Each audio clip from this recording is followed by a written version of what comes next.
Phase noise is a key parameter of an oscillator.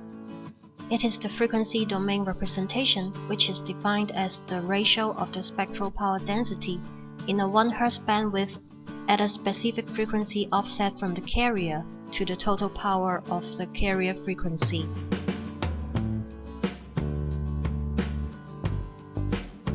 These are the key factors for phase noise measurement. They include power supply, impedance matching, and cable and environment.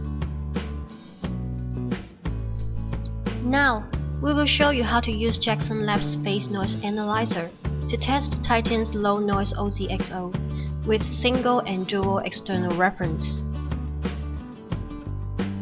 This is the connection configuration for phase noise tests. We use 2 power supplies and 2 shielding boxes to isolate the reference and the device under test to prevent interference. First, open the software TimeLab. Choose Measurement and click Phase Noise. Then, click Acquire and choose Microchip 53100A. In the setting page, we define the duration time as 5 minutes.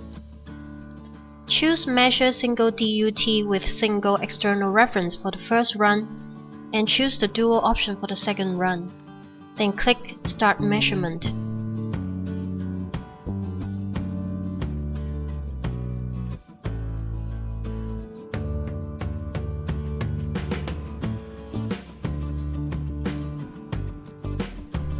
The test result shows we can get better phase noise performance with dual external reference.